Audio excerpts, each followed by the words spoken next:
पर 2022 के बाद मैं नहीं पढ़ाऊंगा। 2022 के बाद मैं केमिस्ट्री से रिटायर हो जाऊंगा। और उसके पीछे का रीजन क्या है मैं आपको बताता हूं। फर्स्ट ऑफ ऑल तो रीजन है एक ऐसा सपना देखा मैंने। मैं काफी बार अपने इंटरव्यूज में भी बोला हूं कि एक ऐसा सपना देखा है जिसमें मैं 1-1.5 साल से काम कर रहा हूं, और वो एक ऐसा सपना है और जो हकीकत में बदल गया तो शायद भी एजुकेशन इंडस्ट्री बदल जाएगी। बहुत सारे बच्चे जो हैं जो एजुकेशन को लेकर परेशान रहते हैं, उनके पास, कई लोगों के पास कोर्सेज को ज्वाइन करने के लिए पैसे नहीं होते। मैंने ऐसे बहुत सारे लोग देखे हैं। जब हमने स्कॉलरशिप शुरू किया था तो इसी के बिहाफ पे शुरू किया था, और A2 स्कॉलरशिप स्टार्ट करने के बाद बहुत सारे लोगों से जब गूगल फॉर्म भरवाते थे, और पर्सनली जब मैं गूगल फॉर्म में पढ़ता था कि उन्हें A2 स्कॉलरशिप की क्यों जरूरत है, तो इतने सारे बच्चे, अगर मैं आपको A2 स्कॉलरशिप के डेटा बताऊं तो ऑलमोस्ट 1 लाख से ज्यादा फॉर्म आए थे हमारे पास। जब उनके पढ़ते हैं ना कि A2 स्कॉलरशिप उन्हें क्यों चाहिए, उनके रीजंस पढ़ के कभी कभार तो रोना आ जाता था। तो मुझे लगता था कि यार 100 बच्चों को देने से भी क्या होगा। मैंने ऐसा कमिट किया था कि मैं 100 बच्चों को स्कॉलरशिप दूंगा, तो उसको 100 बच्चों को देने से भी क्या होगा। तो मैं एक ऐसा प्लान था जिसमें मैं पिछले 1 साल से काम कर रहा हूं, उसमें कुछ मॉडिफिकेशन मैंने और किए हैं, और मैंने सोचा कि क्यों ना एक ऐसा प्लेटफॉर्म तैयार किया जाए जिसमें जो बच्चे हैं जो अफोर्ड नहीं कर सकते, जिनके पेरेंट अफोर्ड नहीं कर सकते, उनको एक मौका दिया जाए।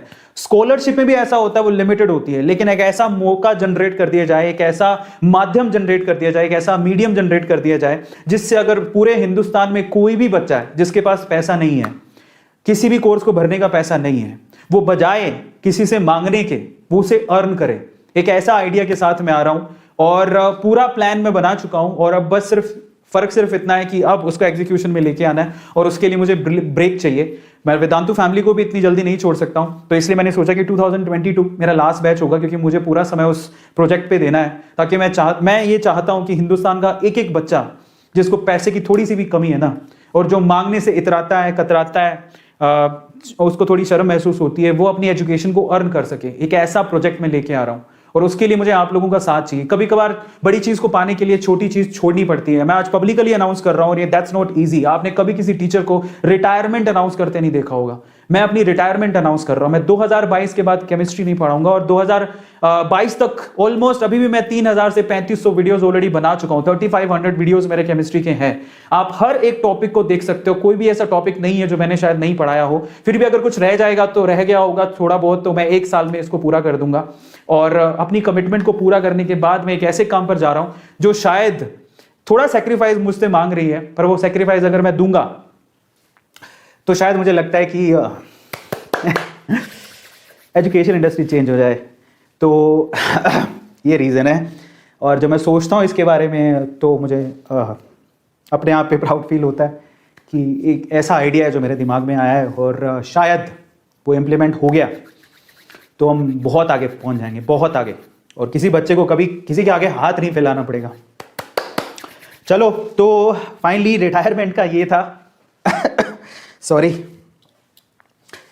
रिटायरमेंट का ये था। और इसलिए मैंने कहा था, बहुत सारे बच्चे सुबह से मैसेज कर रहे हैं, बहुत सारे लोग सुबह से मैसेज कर रहे हैं कि अचानक से क्या हो गया। तो पर ये ज़रूरी भी है, और सुनता मैं सबकी हूँ लेकिन करता अपने मन की हूँ। और फाइनली मैं ये डिसीजन ले रहा हूँ, और मैं चाहता हूँ कि आप लोग इस डिसीजन को सपोर्ट करो, आप इस डिसीजन में मेरा साथ दो, क्योंकि मैं ब्रेक लेने नहीं जा रहा हूँ। रिटायरमेंट का मतलब ये कतई नहीं है कि मुझे अब सोना है, ऐसा नहीं है। मेरे पास समय कम बचा हुआ है, और मेरे पास समय थोड़ा कम बचा हुआ है, इसलिए मुझे और करना बहुत कुछ है। तो समय का तो पता नहीं कब निकल जाए, ये भी नहीं पता। पर मैंने सोचा अपने लिए कि मुझे 45 ईयर्स के बाद एक्चुअल रिटायरमेंट लेनी है सारे काम से। तो मेरे पास सिर्फ अब मुश्किल से कोई 10-12 साल बचे हैं, और उससे मुझे एक बहुत बड़ा काम करना है, और वो काम मैं अपने बच्चों के लिए करना चाहता हूँ। चलो तो फाइनली ये रीज़न है। सो 2022 मेरा आखिरी साल होगा, और उसके बाद मैं केमिस्ट्री नहीं पढ़ाऊँगा। और ऐसा नहीं कि मैं गायब हो जाऊँगा, मैं बहुत जल्द आपके सामने एक ऐसी चीज़ रखूँगा जिससे शायद आप हमेशा A2 सर को याद करोगे कि उन्होंने ये बना के दिया। बस वही चाहता हूँ मैं, और कुछ नहीं, और आप लोगों का साथ चाहता हूँ।